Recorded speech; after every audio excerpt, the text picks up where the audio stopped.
नमो तस्स भगवतो अरहतो सम्मा संबुद्दस्स। नमो तस्स भगवतो अरहतो सम्मा संबुद्दस्स। नमो तस्स भगवतो अरहतो सम्मा संबुद्दस्स। हम कई बार तथागत सम्यक संबुद्ध के शरण जाते हैं। कई बार हम ऐसे ही शरण जाते हैं, केवल दोहराव शुरू हो जाता है। लेकिन बहुत बार ये देखने में आता है कि हमें उस शब्द का अर्थ ही समझ नहीं आता है। मेरे साथ भी ऐसा होता था। पूर्व में जब मैं आंख बंद करके त्रिशरण पंचशील करता था तो बड़ा शांति का अनुभव होता था। लेकिन अर्थ बहुत बार नहीं समझ में आता था और लगता था कि बुद्ध एक हमारी विभूति है, ये हमें मार्गदाता है, मार्ग दे देंगे और हम आगे निकल जाएंगे।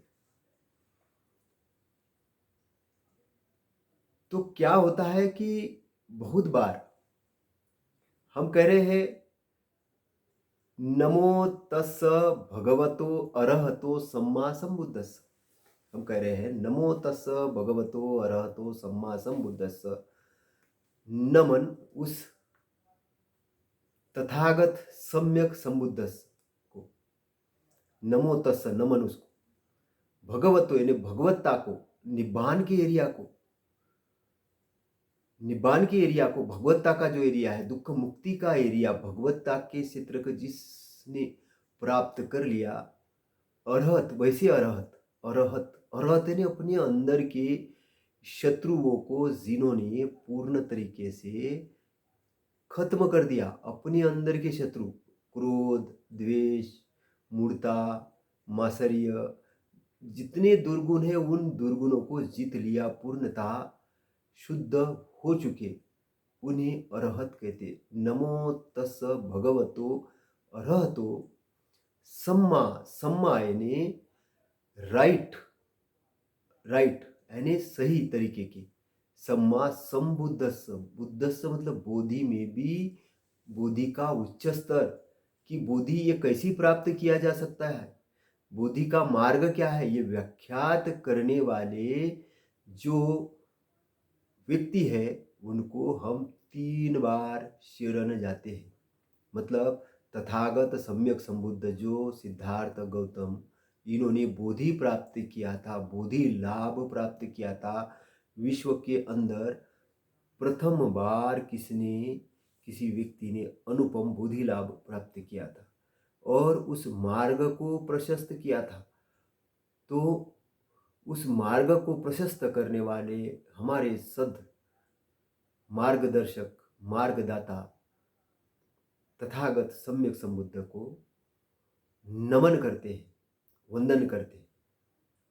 फिर हम ये कहते हैं बुद्धं शरणं गच्छामि। अब हम तथागत सम्यक संबुद्ध को नमन कर दिया, फिर बुद्धं शरणं गच्छामि। ये बुद्धत्व क्या है? बुद्धं, हमारे सबके अंदर में बोधि ज्ञान है, लेकिन वो ज्ञान क्या है? छुपा हुआ है।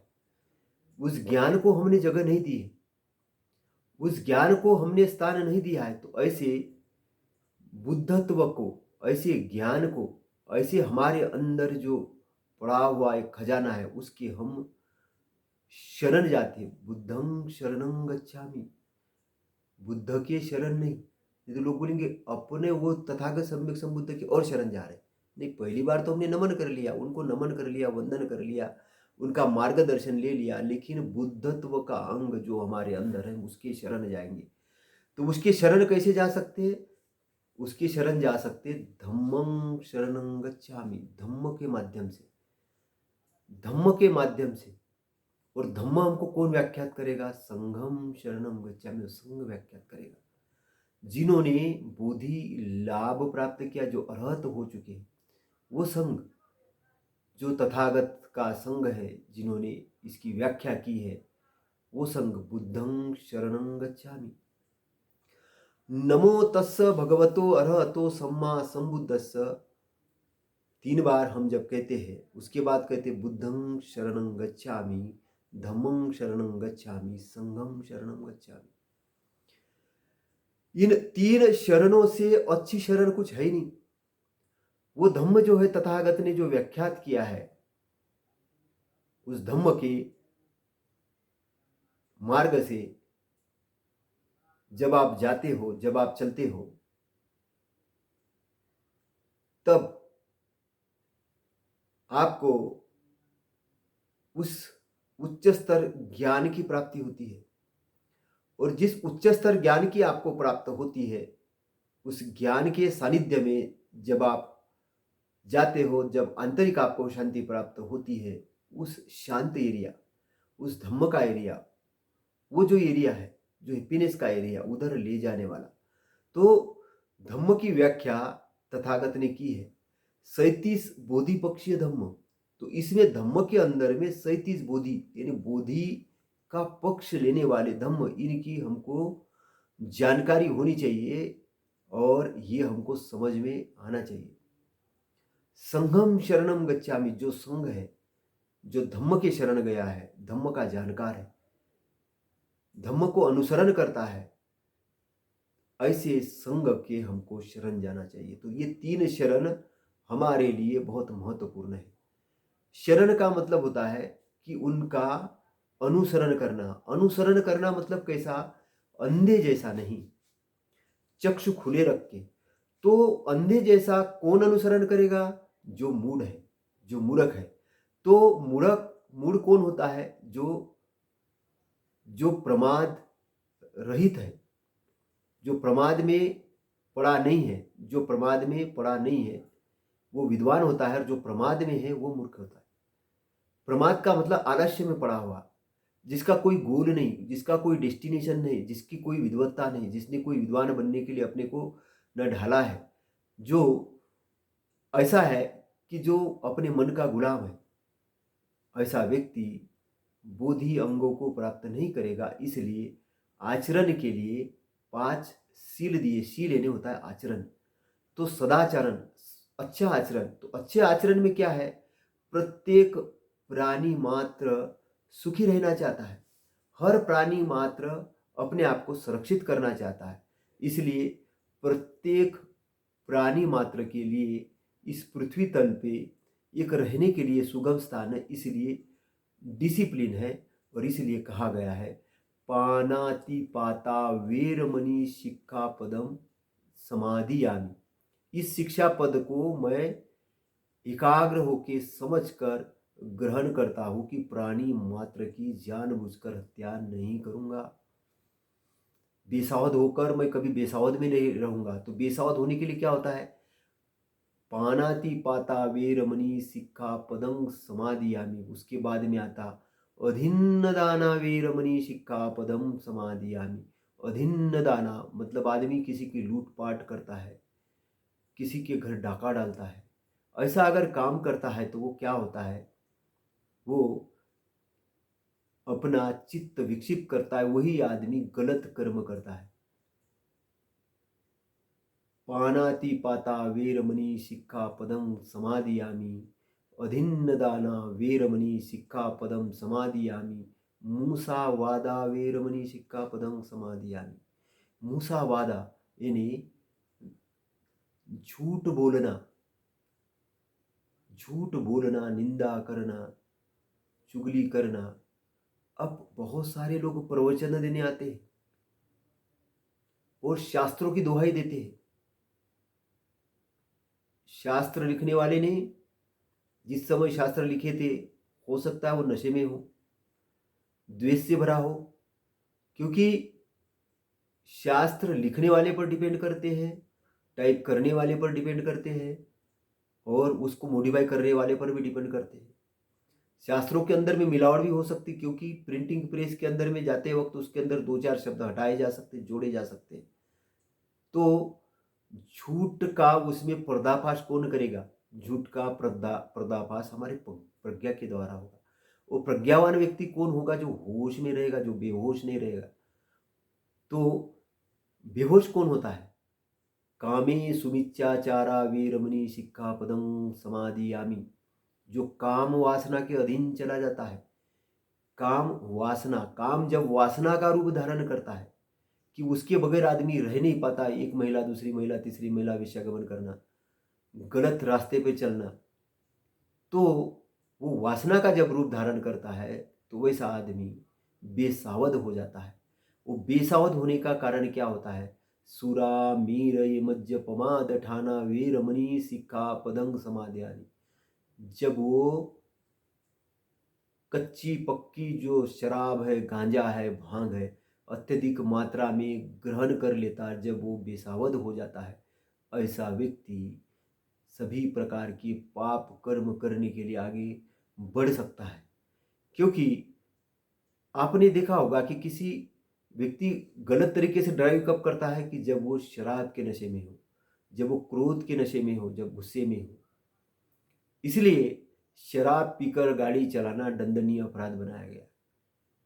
तो जी ये 5 शील है, एक सभ्य समाज के निर्माण के लिए जरूरी है। और सभ्य समाज का निर्माण कब होगा? जब वो अपने अंदर से अच्छाई को स्थान देगा। अच्छाई को स्थान कब देगा वो? जब वो अच्छाई के रास्ते पर होगा। और अच्छाई का रास्ता उसको कौन देगा? अच्छाई का रास्ता उसको उसकी संगति देगी। और संगति कब निर्माण होगी? वो संगति के अंदर में जब अच्छाई का निर्माण होगा, अच्छे लोगों का एक संग बनेगा। इसलिए तथागत ने संघ को बहुत बड़ी प्राथमिकता दी है, लेकिन संघ के पहले भी उन्होंने धम्म की प्राथमिकता दी है। तथागत ने कहा, मेरे जाने के बाद मेरा उत्तराधिकारी धम्म होगा, मेरे जाने के बाद मेरा उत्तराधिकारी धम्म होगा। और ये जो धम्म है ये आपको मार्ग प्रशस्त करेगा। इसलिए जो मैंने व्याख्यात धम्म किया है, इसको बगैर किसी बेसावध होकर, मतलब सावधानी रखकर, है ना, सावधानी रखकर इसका सही तरीके से अर्थ उसके व्यंजन के साथ और सही तरीके से ग्रहण करना है। और आप अगर दिग्भ्रमित अगर होते हो तो उसको संग बैठकर, मतलब जो तथागत सम्यक संबुद्ध के शरण में गया हुआ उसको अनुसरण करता है, उनको जानता है, वो ऐसा संग बैठ के उसका विश्लेषण करे, किसकी भी व्याख्या अर्थ का अनर्थ नहीं करे। क्योंकि तथागत के शरीर छोड़ने के लिए करीबन 2000-2500 साल से ज्यादा का टाइम हो गया है। 2500 साल का समय हो गया है, लेकिन आज भी उनकी वाणी इस संसार के अंदर में है, क्योंकि वो लिखित रूप से है। सम्राट अशोक ने उसको पत्थरों पे लिख के रखा है, उसके पहले भिक्षुओं ने ताड़ पत्रों पे लिख के रखा है, चर्म पत्रों पे लिख के रखा है। और इसके अलावा भी जो फुल टाइमर भिक्षु थे उन्होंने पूरी तरीके से पाठ करके रखा है। लेकिन आज के दशा में व्यक्ति इतना अंध हो गया है कि तथागत के पूर्ण धम्म का एक पार्ट लेके ये प्रचार प्रसार करने में लगा है कि मैं धम्म को पूर्ण तरीके से जानता हूं। तथागत के धम्म के बहुत सारे पार्ट हैं। जैसे एक जगह आता है कि शमत और विपश्यना। शमत यानी चित्त की शांति और विपश्यना यानी प्रज्ञा की प्राप्ति। प्रज्ञा की प्राप्ति से शमत आता है, मतलब चित्त की शांति होती है। और प्रज्ञा की प्राप्ति के लिए विपश्यना होती है। विपश्यना यानी देखना, देखना यानी विटनेस होना, विटनेस होना। और क्रिया के प्रतिक्रिया को जानना, प्रतित्व समुत्पाद को जानना। तो जब आप विपश्यना के अंदर में जब जाते हो तो ध्यान भावना के माध्यम से जाते हो। ध्यान एक सीधी सरल प्रक्रिया है। तथागत का जो आनापान सती ध्यान है इतना सुंदर और इतना बढ़िया है कि जिस दिन अगर मैं वो ध्यान नहीं करता हूं तो मुझे लगता है कि मैं खाली हूँ कहीं तो भी। क्योंकि मेरे अंदर में एक इंटरनल केंद्र बिंदु है, जो शांति का केंद्र बिंदु है, जिस केंद्र बिंदु के माध्यम से मैं पूरे संसार के साथ में, संसार के अच्छाई के साथ में जुड़ता हूँ। और जैसे मैं उस केंद्र बिंदु से हटता हूँ, तो मैं संसार के बुराई के साथ जुड़ता हूँ। तो जब मैं बुराई के साथ में जुड़ता हूँ, तो फिर मैं अपने आप को खुश करने के लिए नाच गाना, तमाशा देखना, ये करना, वो करना, दारू पीना, अगर इस लाइन पे जाता हूँ, क्यों जाता हूँ कि मैं अपने आप को खुश करना चाहता हूँ। लेकिन अगर मुझे उस लाइन पे नहीं जाना है, तो मुझे अपने केंद्र बिंदु पर आना होगा। अगर मैं अपने केंद्र बिंदु पे आता हूँ, तो इंटरनल हैप्पीनेस आता है। जब इंटरनल हैप्पीनेस आता है, तो मुझे दारू की तरफ जाने की जरूरत ही नहीं है। मेरा कहने का मतलब कि हम सब लोग, मैं अपने आप को उपाधि देखिए कह रहा हूँ, इसका मतलब मैं शराब पीता ऐसा नहीं है। मैं शराब से दूर रहता हूँ, क्योंकि मेरे शरीर को अच्छा रखना मेरी फर्स्ट प्राथमिकता है। स्वस्थ ही मेरा धन है, स्वास्थ्य ही मेरा धन है। क्योंकि कोरोना के पीरियड में हमने जाना कि स्वास्थ्य कैसा धन है। जो लोग तथागत के शरण में नहीं गए थे, जिन संगठनों ने, जिन संगठनों के मुखिया ने तथागत के मार्ग को नहीं अपनाया था, उसका दृष्टिकोण वैज्ञानिक नहीं बन पाया था। और उसका दृष्टिकोण जब वैज्ञानिक नहीं बना, तब उसको जो फॉलो करने वाले लोग थे, तो जब लीडर ने बोला कि मास्क लगाने की जरूरत नहीं है, कोरोना तो है ही नहीं, तो उनके जो फॉलोअर थे उन्होंने मास्क लगाना बंद कर दिया, हाथों को सैनिटाइज करना बंद कर दिया। और कुछ लोगों ने तो यह कहा कि एक दुष्प्रचार है, चाइना का दुष्प्रचार है।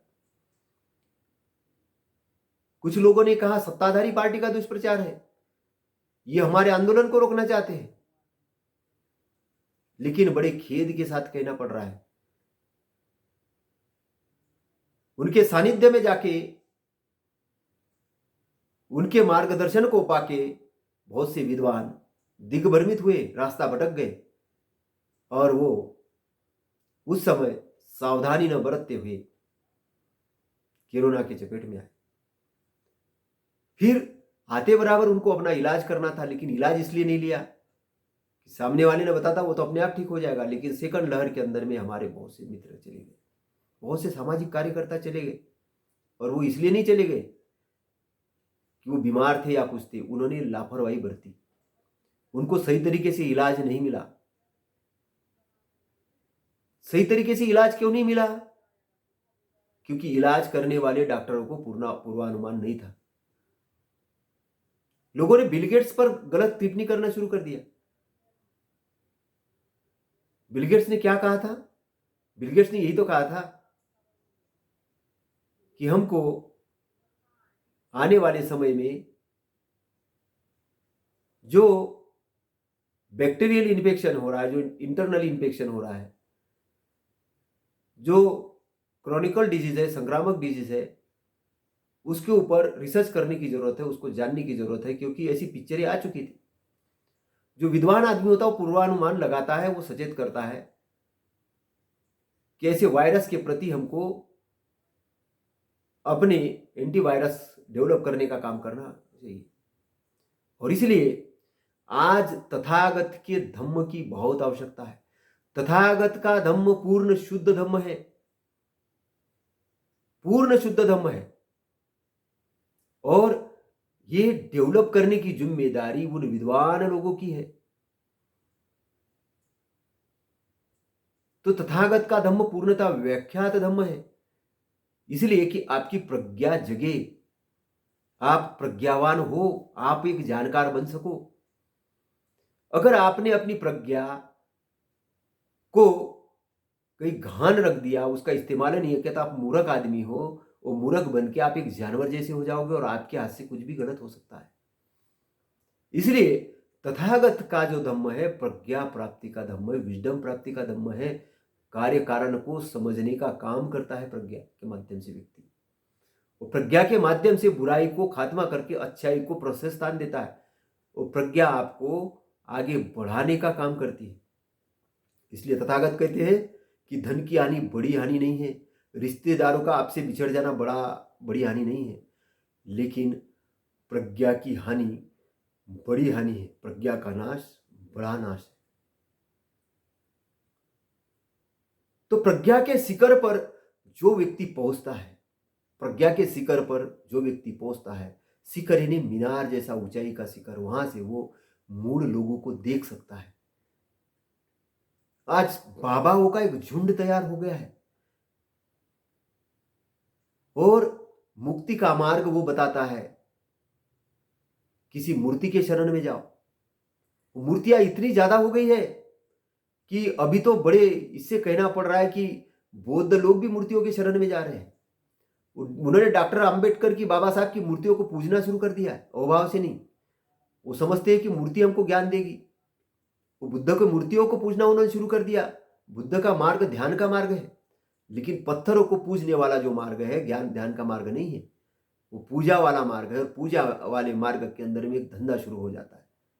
इसलिए लिटरेचर साहित्य पढ़ने के बजाय लोग पूजा अर्चना करके पूजा करते हैं, 3 बार स्त्री शरण करते हैं, वंदन करते हैं, लेकिन उस स्त्री शरण का अर्थ भी नहीं जान पाते, उस स्त्री शरण के अर्थ को नहीं समझ पाते हैं। और इसलिए एक ऐसी मूर्खता की लहर आ चुकी है संसार में कि उसको हटाना बहुत जरूरी है। कल एक बहुत पढ़ी लिखी लड़की ने मुझे कहा कि मैं इंसान के अंदर भगवान दिखती नहीं हूं, मेरा बाबा तो कोई और है। मतलब बाबा पत्थरों में है, तो इसीलिए लोग बाबा को दूध डालते हैं, दूध बहाते हैं, पत्थरों पर चढ़ावा चढ़ाते हैं। लेकिन एक जिंदा आदमी भूखा होता है, उस पर उनकी करुणा नहीं आती, दया नहीं आती, क्योंकि उनको उनके अंदर भगवान नहीं दिखता है। तो एक इंसान के अंदर में भगवान क्यों नहीं है, भगवत्ता को क्यों नहीं, कि इंसान ही तो भगवत्ता को प्राप्त होता है। लोगों ने गीत गाए भगवत्ता के, भगवत गीता नाम का ग्रंथ भी लिखा, भगवत गीता, भगवत्ता का गीता, गीत गाया। गीत गाने से, गाना गाने से भगवत्ता को प्राप्त नहीं होगा आदमी। गुणगान करने से नहीं होगा, अनुसरण करने से होगा। अनुसरण कब करेगा, जब वो जानेगा, और जानेगा तब वो अनुसरण करेगा। और जानने के लिए अपने आप का इंटरनल डेवलपमेंट जरूरी है। तो आज देश के अंदर में जिस प्रकार का एक अंधानुकरण का माहौल बनते जा रहा है, प्रवचनों के नाम पर जो अंधानुकरण हो रहा है, लोग हिप्नोटिज्म वाली विधियां अपना के लोगों के अंदर में भूत प्रेत आंग मिला रहे हैं और वो बाबा बनते जा रहे हैं। और हम तुम्हारा दुख दूर कर देंगे ऐसा एक लालच दे रहे हैं। वो टेम्पररी दुख तो दूर हो जाता है, लेकिन परमानेंट नहीं होता है। तो इस प्रकार की एक बाबाओं की भरमार आ चुकी है, जो प्रवचन देने में लगी है, जो शास्त्रों को व्याख्यान करने में लगी है। लेकिन सब बाबा लोगों को गुलाम बनाना चाहते हैं। क्यों गुलाम बना, वो भी खुद गुलाम है, किसी मूर्ति के गुलाम है, किसी अन्य चीज के गुलाम है, वो भी गुलाम है। एक गुलाम बड़े गुलाम को तैयार करता है, तो एक गुलाम गुलामों को तैयार करता, तो गुलामों की भीड़ एक लाखों की भीड़ तैयार हो जाती है। और वो भीड़ दिखाती है कि हम देखो, लेकिन वो भगवत्ता को प्राप्त लोग नहीं है। भगवत्ता को प्राप्त व्यक्ति वो होगा जो अरहत होगा। नमो तस् भगवतो अरहतो सम्मा संबुद्धस्स। नमो तस् भगवतो, भगवत्ता को वो व्यक्ति प्राप्त होगा, निब्बान की एरिया को वो व्यक्ति प्राप्त होगा कि जो तथागत सम्यक संबुद्ध को समझेगा, अनुसरण करेगा, उनके धम्म को समझेगा, उनके संग को समझेगा और इसकी व्याख्या ढंग से करेगा। आधुनिक भारत के अंदर में बाबा साहब ने बड़े पैमाने पर काम किया, लेकिन बाबा साहब के बाद में धम्म पर काम करने वाला ऐसा विद्वान भी आया नहीं। लेकिन बाबा साहब ने एक मोमेंटम खड़ा किया, एक मूवमेंट खड़ा किया, एक संघ खड़ा किया, और वो संघ आज उसकी भूमिका बड़े पैमाने पे बन जाती है। लेकिन संघ अभी विघटित है। वो एक हाथी जैसे व्याख्या कर रहा है। हाथी जैसे एक अंधे लोग थे ना, एक राजा था, और राजा ने अंधे लोगों को कहा कि हाथी की व्याख्या कराओ अंधे लोगों के माध्यम से। तो किसी ने हाथी के पूंछ को पकड़ा, किसी ने हाथी के पैर को पकड़ा, किसी ने हाथी के सूंड को पकड़ा, किसी ने हाथी के कान को पकड़ा। तो राजा ने सब अंधों को इकट्ठा किया और बोले कि आ जाओ, आप हाथी की व्याख्या करो। जिसने हाथी के पूंछ को पकड़ा था उसने व्याख्या किया, हाथी तो रस्सी जैसा है। जिसने हाथी के पैर को पकड़ा था उसने कहा हाथी तो खंबे जैसा है। जिसने हाथी के कान को पकड़ा था उसने कहा हाथी तो सुपड़े जैसा है। और जिसने हाथी के सूंड को पकड़ा था उसने कहा हाथी तो पाइप जैसा है, यानी बड़े रस्से जैसा है। और जिसने हाथी की पीठ को पकड़ा था उसने कहा कि एक बड़े पेड़ जैसा है। अपनी अपनी व्याख्या सब अंधों ने की है। तो आज लोगों ने जितना ही तथागत को पढ़ा है उतनी ही व्याख्या कर रहे हैं। अब मैं आपको बोलना चाहता हूं, तथागत कहते कि मेरे जाने के बाद मेरा गुरु कौन है, मेरा वारिस कौन है? मेरा धम्म है। और धम्म की व्याख्या करने का काम संघ करेगा। कौन सा संघ? जो तथागत के लाइन पे चलने वाला था संघ, वो व्याख्या करेगा, उसकी जिम्मेदारी है। एक आदमी की जिम्मेदारी नहीं दी, संघ की जिम्मेदारी है। धम्म इंपॉर्टेंट है, लेकिन धम्म की व्याख्या बहुत बार गलत तरीके से हुई है और उसके कारण समाज दिग्भ्रमित हुआ है। और धम्म की व्याख्या गलत तरीके से होने के कारण लोगों ने अलग अलग धर्म बना दिए, उस धम्म के अलग अलग धर्म बना दिए और छोटे छोटे टुकड़ों में लोग बैठ गए। जो समुंदर जैसा धम्म है, जो समुंदर जैसा धम्म है, और उस समुंदर जैसे धम्म के माध्यम से उस निब्बान इन्फानिट एरिया के अंदर में हमको प्रवेश करना था, उधर न प्रवेश करके व्यक्ति स्वर्ग और नरक के अंदर झूल रहा है। लोग मंदिरों में दान दे रहा है कि उसको वो वहां का जो पुजारी है वो टिकट काट के देने वाला है कि तुमको स्वर्ग में जगह मिल जाएगी, उसको आश्वस्त कर रहा है। नदी में नहाने से तुम्हारे साल भर के पाप है वो धुल जाएंगे, मंदिर बनाने से तुमने इतना भी गड़बड़ किया था सब खत्म हो जाएगा। उसको मूर्ख बनाया जा रहा और एक चोरी करने को प्रशस्त किया जा रहा। इसलिए जो चोरी करने वाला आदमी है वो भी खुश है कि मेरे पास भी कोई धर्म है, और उसको भी दान देने वाला आदमी जो है, जिसको वो दान देता है, वो दान जो लेता है, दान के नाम पे वो भी लालच पैदा करता है, वो भी उसको प्रोत्साहित कर रहा है। इसलिए भ्रष्टाचार की जो उद्गम है स्थान है वो धर्म बन गया है और इससे मानवता पीड़ित हो रही है। जब एक सिस्टम के अंदर में लोक सेवकों को बिठाया जाता है तो लोक सेवक सोचते हैं कि मेरे पास योजनाओं का करोड़ों रुपया, उसमें से मैं कैसा लोगों का कल्याण करूं, इधर नहीं मेरा कल्याण कैसे करूं, फिर लोगों का अहित हो जाए। जब किसी पे पास कोई डिग्री आती है तब वो सोचता है कि मैं कितना इसका ये करूं, और इसका कारण है कि मानवता दुखी हो जाती है। कोरोना के पीरियड में अंदर में लोगों को ऑक्सीजन नहीं मिली, कई लोगों के इतने बिल आए कि बेचारों के घर बिक गए, कई लोगों के बिजनेसेस ठप हुए। लेकिन सरकार ने ऐसी कमेटी नहीं बनाई कि कितने बिजनेसेस ठप हुए, कितने लोग ये हुए, कितने लोगों को हमको पैकेज देना चाहिए, बिल्कुल नहीं बनाए। बनाएंगे भी क्यों? क्योंकि उनके पास कोई नॉलेज नहीं, शासन चलाने का नॉलेज नहीं। इसलिए लोकतंत्र, लोगों के द्वारा चलाया गया सिस्टम एक नेताओं के द्वारा और एक बिका हुआ सिस्टम बनता हुआ जा रहा है। इसलिए लोकतंत्र की स्थापना करना बहुत जरूरी है, और लोकतंत्र की स्थापना उस आदमी की जिम्मेदारी है जो टॉप पे बैठा है। वो टॉप पे बैठे हुए आदमी को सही तरीके से मार्गदर्शन देने का काम कौन करेगा? उनका गुरु करेगा, जिसको गुरु मानता है। लेकिन अगर उसने गलत गुरु माना है, गलत व्यक्ति टॉप पे बैठा है, तो व्यक्ति गलती को ही दोहराएगा। इसलिए पीड़ित अगर जनता होती है तो वो क्यों होती है? क्योंकि जनता ही जागृत नहीं है। जनता को ही लोकतंत्र नहीं समझ में आता। जनता तो समझती है कि वोट देना मेरा काम है, और वोट देना इसलिए कि मुझे 10 किलो चावल मिले, आटा मिला है, या मैं वो धर्म की रक्षा करने के लिए दे रहा हूं, मेरा धर्म स्थापित हो जाएगा। लेकिन धर्म के आड़ में एक धंधा शुरू जब हो जाता है तब व्यक्ति गुलाम हो जाता है। इसलिए तथागत ने कहा कि अत्त शरण जाओ, खुद के शरण जाओ, धम्म शरण, धम्म की शरण जाओ।